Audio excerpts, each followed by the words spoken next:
ಯಾವಾಗೊಬ್ಬ ವ್ಯಕ್ತಿ ಗೌತಮ್ ಬುದ್ಧರ ಜೊತೆ ಶಾಮೀಲಾಗ್ತಿದ್ನೋ ಆಗ ಬುದ್ಧ ಅವರಿಗೆ ಎಲ್ಲಕ್ಕಿಂತ ಮೊದಲು ಶಾಂತರಾಗಿರೋದಕ್ಕೆ ಹೇಳ್ತಿದ್ರು. ಧ್ಯಾನದ ಅವಸ್ಥೆಗೆ ಹೋಗೋದಕ್ಕಿಂತ ಮೊದಲು ಆ ಶಿಷ್ಯನಿಗೆ ಶಾಂತರಾಗಿರೋದನ್ನ ಕಲಿಸ್ತಿದ್ರು. ಇವತ್ತಿನ ಸಮಯದಲ್ಲಿ ಎಲ್ಲಾ ಕಡೆ ಸದ್ದು ಗಲಾಟೆ ಇದೆ.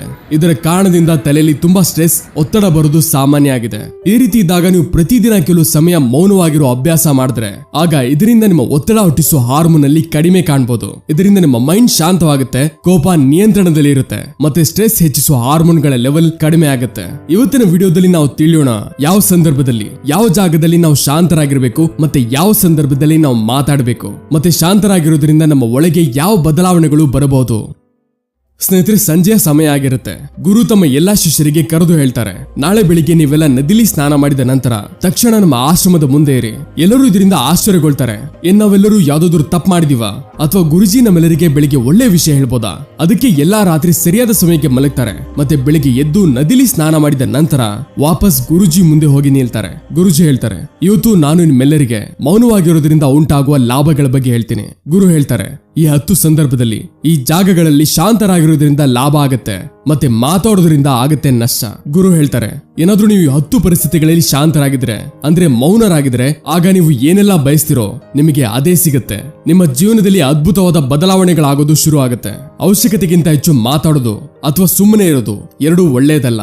ಯಾವ ತರ ಅವಶ್ಯಕತೆಗಿಂತ ಹೆಚ್ಚು ಮಳೆ ಆಗೋದು ಅಥವಾ ಬಿಸಿಲು ಎರಡೂ ತೊಂದರೆ ಕೊಡುತ್ತೋ ಅದೇ ರೀತಿ ಅನವಶ್ಯಕತೆಯಾಗಿ ಮಾತಾಡೋದು ಕೂಡ ತುಂಬಾ ನಷ್ಟ ಕೊಡುತ್ತೆ. ಗುರು ಮುಂದೆ ಹೇಳ್ತಾರೆ, ಮೊದಲನೇ ಈ ರೀತಿ ಜಾಗ, ಅಲ್ಲಿ ಪ್ರತಿಯೊಬ್ಬ ವ್ಯಕ್ತಿ ಸುಮ್ಮನೆ ಇರಬೇಕು. ಯಾವುದೇ ಸತ್ಯ ಗೊತ್ತಿಲ್ಲದೆ ಎಲ್ಲೂ ಮಾತಾಡಬಾರದು. ಗುರು ಹೇಳ್ತಾರೆ, ಏನಾದ್ರೂ ನಿಮ್ಮ ಹತ್ರ ಯಾವುದೇ ನಿಜ ರೂಪದ ಆಧಾರ ಇಲ್ಲ ಅಂದ್ರೆ ಅಲ್ಲಿ ಸುಮ್ಮನಿರೋದು ಒಳ್ಳೇದು. ಸುಮ್ಮನೆ ಕೂತ್ಕೊಳ್ಳೋದ್ರಿಂದ ನಮ್ಮ ತಲೆಯಲ್ಲಿ ಹೊಸ ಆಲೋಚನೆಗಳು ಹುಟ್ಟುತ್ತೆ, ಮತ್ತೆ ಇದರಿಂದ ಜ್ಞಾನದ ವೃದ್ಧಿ ಆಗತ್ತೆ. ಯಾವುದೇ ಮಾತಾಡಬೇಕಾದ್ರೆ ಅದು ಆಗ ಒಳ್ಳೇದಾಗಿರುತ್ತೆ ಯಾವಾಗ ನಿಮಗೆ ಆ ವಿಷಯದ ಮೇಲೆ ಪೂರ್ತಿ ಜ್ಞಾನ ಇರುತ್ತೋ. ಏನಾದ್ರೂ ನೀವು ಯಾವುದೇ ಸತ್ಯ ಇಲ್ಲದೆ ಎಲ್ಲಾದ್ರೂ ಮಾತಾಡಿದ್ರೆ ಅಥವಾ ಅವಶ್ಯಕತೆ ಇಲ್ಲದೆ ಇದ್ದಾಗ ಮಾತಾಡಿದ್ರೆ ಆಗ ಅಲ್ಲಿ ನಿಮ್ಮ ಅವಮಾನ ಆಗ್ಬೋದು. ಅದಕ್ಕೆ ಯಾವಾಗ ನಿಮಗೆ ಆ ಸಮಯದಲ್ಲಿ ಸರಿಯಾದ ವಿಚಾರ ಅಥವಾ ಅದರ ನಿಜ ರೂಪದ ಅರ್ಥ ಗೊತ್ತಿರಲ್ವೋ ಆಗ ಈ ರೀತಿ ಜಾಗಗಳಲ್ಲಿ ಮಾತಾಡೋದ್ರಿಂದ ನಿಮ್ಮ ಅವಮಾನ ಅಂತೂ ಆಗ್ತಿರುತ್ತೆ. ಅದರ ಜೊತೆಗೆ ನಿಮ್ಮಲ್ಲಿ ಇಟ್ಟಿರುವ ಭರವಸೆ ಜನರ ಮೇಲಿಂದ ದೂರ ಆಗ್ತಿರುತ್ತೆ. ಅದಕ್ಕೆ ಆ ರೀತಿ ಜಾಗಗಳಲ್ಲಿ ಶಾಂತರಾಗಿರಿ. ಎಲ್ಲಿ ನಿಮಗೆ ಗೊತ್ತಿರಲ್ವೋ ನೀವು ಏನ್ ಹೇಳ್ಬೇಕು ಅಥವಾ ಏನ್ ಹೇಳ್ಬಾರ್ದು ಅಂತ. ಸಾಕಷ್ಟು ಸರಿ ಕೆಲವು ಜನರು ಈ ರೀತಿ ಇರ್ತಾರೆ, ಅಲ್ಲಿ ಅವರು ತಮ್ಮ ಉಪಸ್ಥಿತಿ ಬಗ್ಗೆ ಹೇಳೋದಕ್ಕೆ ಶುರು ಮಾಡ್ತಾರೆ. ಅವರಿಗೆ ಇದು ಗೊತ್ತಿರಲ್ಲ ಅವರು ಏನ್ ಹೇಳ್ಬೇಕು ಅಂತ, ಆದ್ರೂ ಅವರು ಏನಾದ್ರೂ ಹೇಳ್ತಾ ಹೋಗ್ತಾರೆ. ಮತ್ತೆ ನಂತರ ಬೇರೆ ಜನರು ಅವರು ಹೋದ ಮೇಲೆ ಅವರ ತಮಾಷೆ ಮಾಡ್ತಾರೆ. ಎಲ್ಲಿ ತನಕ ನಿಮಗೆ ಆ ಸತ್ಯ ಅಥವಾ ನಿಜ ರೂಪದ ಬಗ್ಗೆ ಸ್ಪಷ್ಟವಾಗಿ ಜ್ಞಾನ ಇರಲ್ವೋ ಆಗ ಅಲ್ಲಿ ಸುಮ್ಮನಿರೋದು ತುಂಬಾ ದೊಡ್ಡ ಬುದ್ಧಿವಂತಿಕೆ. ಗುರು ಹೇಳಿದ್ರು, ಎರಡನೇ ಈ ರೀತಿ ಜಾಗ, ಅಲ್ಲಿ ಒಬ್ಬ ವ್ಯಕ್ತಿ ಸುಮ್ಮನಿರಬೇಕು. ಮಾತುಗಳಿಂದ ನೋವನ್ನ ಕೊಡಬೇಡಿ. ಏನಾದ್ರೂ ನಿಮ್ಮ ಅದೇ ಮಾತುಗಳು ಒಬ್ಬರಿಗೆ ಮಾನಸಿಕವಾಗಿ ನೋವನ್ನ ಕೊಡ್ತಿದ್ರೆ ಆಗ ಅಲ್ಲಿ ಸುಮ್ಮನಿರಬೇಕು. ದುರ್ಬಲ ವ್ಯಕ್ತಿ ಬಗ್ಗೆ ಏನಾದ್ರೂ ಹೇಳಿ ನೀವು ದೊಡ್ಡ ವ್ಯಕ್ತಿ ಆಗೋದಕ್ಕಾಗಲ್ಲ. ದೊಡ್ಡ ವ್ಯಕ್ತಿಯೊಬ್ಬ ವ್ಯಕ್ತಿಯ ಜೊತೆ ನಿಲ್ಲೋದ್ರಿಂದ ಆಗ್ತೀರಾ. ಸಾಕಷ್ಟು ಸರಿ ಏನಾಗುತ್ತೆ ಅಂದ್ರೆ ಕೆಲವು ಜನರು ತಮಗಿಂತ ಚಿಕ್ಕ ವ್ಯಕ್ತಿಗಳಿಗೆ ಬಾಯಿಗೆ ಬಂದಾಗ ಮಾತಾಡ್ತಿರ್ತಾರೆ. ಮುಂದೆ ಇರೋ ವ್ಯಕ್ತಿ ಅಂತೂ ನಿಮ್ಮ ಆಕಾರಕ್ಕಿಂತ ಚಿಕ್ಕವನಾಗಿರ್ಬೋದು, ಅವನು ನಿಮಗೆ ಏನು ಹೇಳೋದಿಲ್ಲ, ಆದ್ರೆ ನೀವು ಅವರ ದೃಷ್ಟಿಯಲ್ಲಿ ಬೀಳ್ತಾ ಹೋಗ್ತೀರಾ.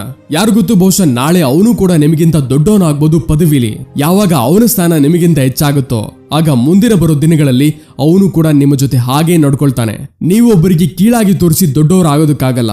ದೊಡ್ಡವರಾಗಬೇಕು ಅಂತ ಇದ್ರೆ ಆಗ ನಿಮಗಿಂತ ಚಿಕ್ಕವರಿಗೆ ಮರ್ಯಾದೆ ಕೊಡೋದನ್ನ ಕಲೀರಿ. ಮತ್ತೆ ಇದರ ಜೊತೆಗೆ ದೊಡ್ಡವರಿಗೆ ಗೌರವ ಕೊಡಬೇಕು. ಜನರಿಗೆ ಅನ್ಸುತ್ತೆ ಅವರು ಏನಾದ್ರೂ ಗತ್ತಲು ಹೇಳಿದ್ರೆ ಮತ್ತೆ ಮುಂದೆ ಇರೋ ವ್ಯಕ್ತಿಗೆ ಕೀಳಾಗಿ ಬೀಳ್ಸೋದಕ್ಕೆ ಪ್ರಯತ್ನ ಮಾಡಿದ್ರೆ ಅವರು ದೊಡ್ಡವರಾಗ್ತಾರಂತ. ಆಗ ಇದು ಅವರೆಲ್ಲರ ತುಂಬಾ ದೊಡ್ಡ ಭ್ರಮೆ. ದೊಡ್ಡವರಾಗೋ ಬದಲಿಗೆ ನೀವು ಅವರ ದೃಷ್ಟಿಯಲ್ಲಿ ಬೀಳ್ತಾ ಹೋಗ್ತೀರಾ. ಗುರು ಮುಂದೆ ಹೇಳಿದ್ರು, ಅದಕ್ಕೆ ಶಿಷ್ಯರೇ, ನೀವು ಯಾವಾಗೆಲ್ಲ ಮಾತಾಡ್ತಿರೋ ಆಗ ಗೌರವದ ಭಾವನೆಯಿಂದ ಮಾತಾಡಿ. ಯಾಕಂದ್ರೆ ನಿಮ್ಮ ಮಾತು ಜನಗಳಿಗೆ ಇಷ್ಟ ಆಗೋದಕ್ಕೆ. ಮಾತಾಡುವಾಗ ಅಣ್ಣ, ಅಕ್ಕ, ಅಮ್ಮ, ಬನ್ನಿ, ಹೋಗಿ ಈ ರೀತಿ ಶಬ್ದಗಳ ಉಪಯೋಗ ಖಂಡಿತ ಮಾಡಿ. ಇದರಿಂದ ನಿಮ್ಮ ಬೆಲೆ ಅಂತ ತೋಚುತ್ತೆ. ಇದರ ಜೊತೆಗೆ ನೀವು ಜನರ ದೃಷ್ಟಿಯಲ್ಲಿ ಬುದ್ಧಿವಂತನಾಗ್ತಾ ಹೋಗ್ತೀರಾ. ಗುರು ಮುಂದೆ ಹೇಳ್ತಾರೆ, ಮೂರನೇ ಜಾಗ, ಅಲ್ಲಿ ಒಬ್ಬ ವ್ಯಕ್ತಿ ಸುಮ್ಮನಿದ್ರೆ ಅವನಿಗೆ ಒಳ್ಳೆದು. ಕೋಪ ಅಥವಾ ದ್ವೇಷ ಮಾಡೋ ಜನರು, ಅದರಲ್ಲೂ ನಮ್ಮವರು ಮತ್ತೆ ಸಂಬಂಧಿಕರು ಯಾವಾಗ ನಿಮ್ಮ ಮೇಲೆ ಕೋಪ ತೋರಿಸಿದಾಗ, ಯಾವಾಗ ನಿಮ್ಮನ್ನ ಅವಮಾನ ಮಾಡ್ತಾರೋ ಆಗ ಆ ಸಮಯ ನೀವು ಸುಮ್ಮನಿರಬೇಕು. ಯಾಕಂದ್ರೆ ಮುಂದೆ ಇರೋನ ಬಲೂನ್ ಪೂರ್ಣ ರೀತಿ ಹೊಡೆದೋಗೋದಕ್ಕೆ. ಏನಾದ್ರೂ ನೀವು ಸರಿಯಾಗಿದ್ರೆ ಆಗ ಯಾವತ್ತೂ ಅವರಿಗೆ ಕ್ಷಮೆ ಕೇಳ್ಬಿಡಿ. ಮತ್ತೆ ಶಾಂತವಾಗಿದ್ದು ಸರಿಯಾದ ಸಮಯಕ್ಕೆ ಕಾಯ್ತಿರಿ. ಅವರೇ ಸ್ವತಃ ನಿಮ್ಮ ಹತ್ರ ಕ್ಷಮೆ ಕೇಳ್ತಾರೆ ಯಾವಾಗ ಅವನ ತಪ್ಪಿನ ಅರಿವಾಗುತ್ತೋ. ಗುರು ಮುಂದೆ ಹೇಳ್ತಾರೆ, ಏನಾದ್ರೂ ನಿಮ್ಮ ಹೊಡ ಹುಟ್ಟಿದವರು ಅಥವಾ ಸಂಬಂಧಿಕರು ನಿಮ್ಮ ಮೇಲೆ ಕೋಪ ಮಾಡ್ತಿದ್ದಾಗ ನೀವು ಶಾಂತವಾಗಿದ್ರೆ ಆಗ ಇದು ಮರ್ಯಾದೆ ತೋರಿಸುವ ರೀತಿಯಾಗಿರುತ್ತೆ. ಇದರಿಂದ ಯಾರು ದೊಡ್ಡವರು ಅಥವಾ ಚಿಕ್ಕವರಾಗಲ್ಲ. ಏನಾದ್ರೂ ನಿಮಗೂ ಕೋಪ ಬರ್ತಿದ್ರೆ ಆಗ ನೀವು ಅಲ್ಲಿಂದ ಯಾರಿಗೂ ನೋವಿಸದೆ ಹೊರಟೋಗಿ ಅಥವಾ ಸುಮ್ಮನೆ ಇರಿ. ಕೋಪ ಮಾಡೋದ್ರಿಂದ ನಿಮ್ಮ ಸಂಬಂಧಗಳು ಕೆಡುತ್ತೆ. ಕೋಪ ತೋರಿಸೋದ್ರಿಂದ ಸದಾ ಕೋಪ ಮಾಡೋ ವ್ಯಕ್ತಿಯ ಜೊತೆನೆ ಕೆಟ್ಟದಾಗತ್ತೆ.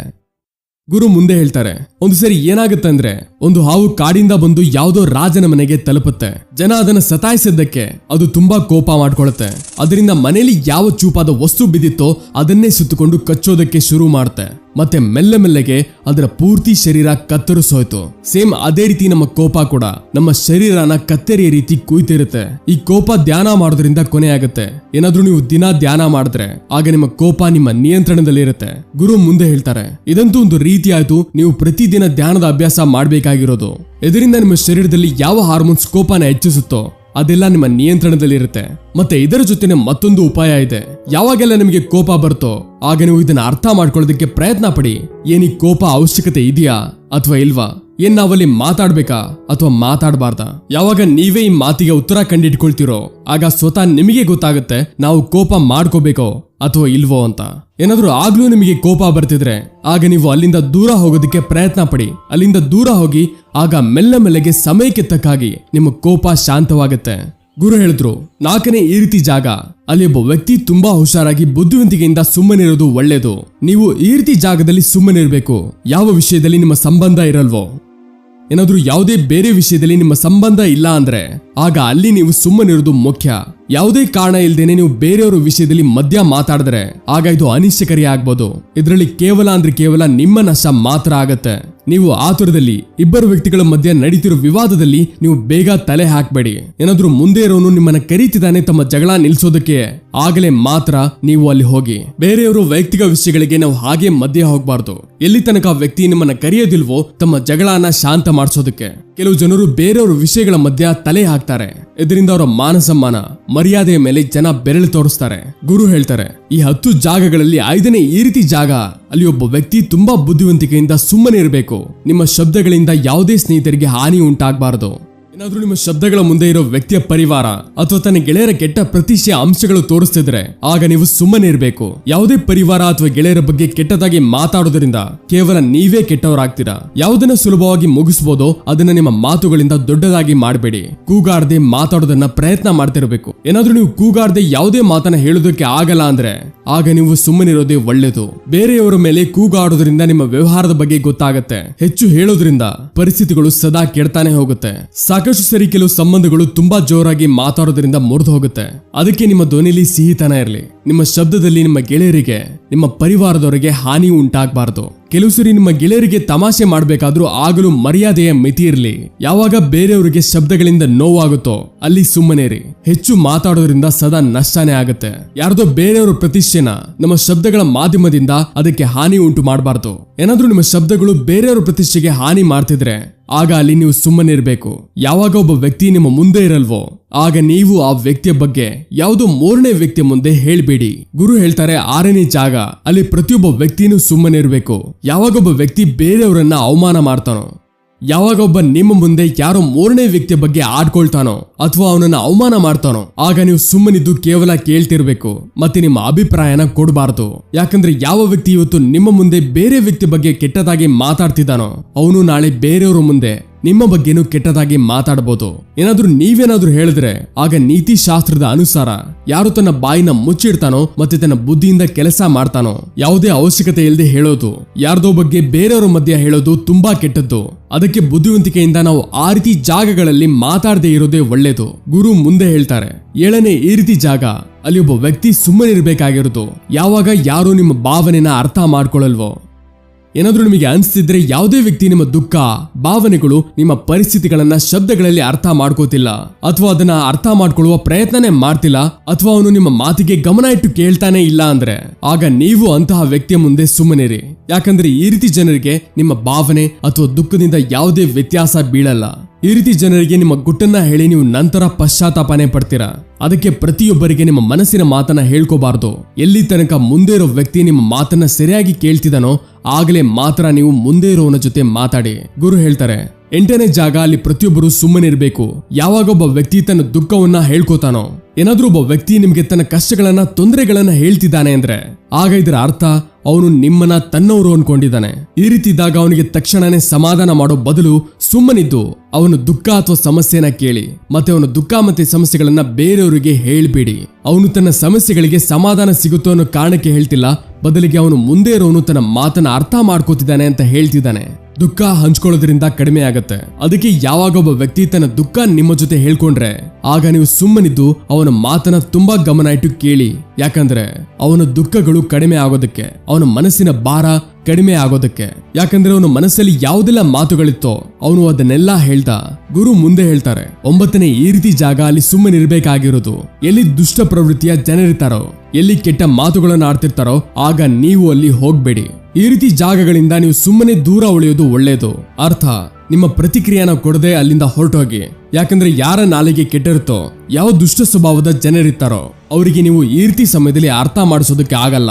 ಯಾವಾಗ ಅವರ ಮನಸ್ಸು ಪೂರ್ಣ ರೀತಿಯಲ್ಲಿ ಶಾಂತಗೊಳ್ಳುತ್ತೋ ಆಗಲೇ ಅವರು ನಿಮ್ಮ ಮಾತನ್ನ ಕೇಳ್ತಾರೆ. ಅದಕ್ಕೆ ಎಲ್ಲಿ ದುಷ್ಟ ಸ್ವಭಾವದ ಜನರು ನಿಮ್ಮ ಮಾತನ್ನ ಕೇಳಲ್ವೋ ಅಲ್ಲಿ ನೀವು ನಿಮ್ಮ ಮಾತಾಡಬಾರ್ದು. ಗುರು ಹೇಳ್ತಾರೆ, 10ನೇ ಕೊನೆಯ ಈ ರೀತಿ ಜಾಗ ಅಲ್ಲಿ ನೀವು ಶಾಂತರಾಗಿರ್ಬೇಕು.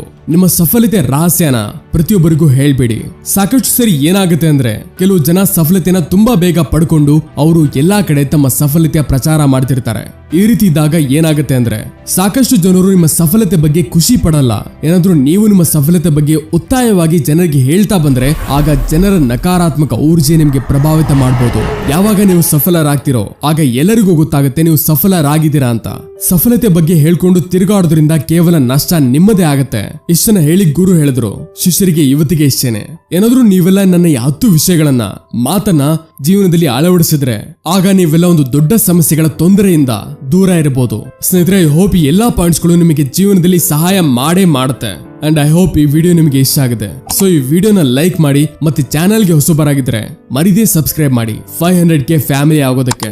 ಇಲ್ಲಿ ಕಾಣಿಸ್ತಿರೋ ಬೆಲ್ ಐಕಾನ್ ಆನ್ ಮಾಡ್ಕೊಳ್ಳಿ. ಯಾಕಂದ್ರೆ ನಮ್ಮ ಎಲ್ಲಾ ವಿಡಿಯೋಸ್ ನಿಮಗೆ ಮೊದಲು ಬರೋದಕ್ಕೆ. ಸಿಗೋಣ ಮುಂದಿನ ವಿಡಿಯೋದಲ್ಲಿ. Keep learning and keep growing.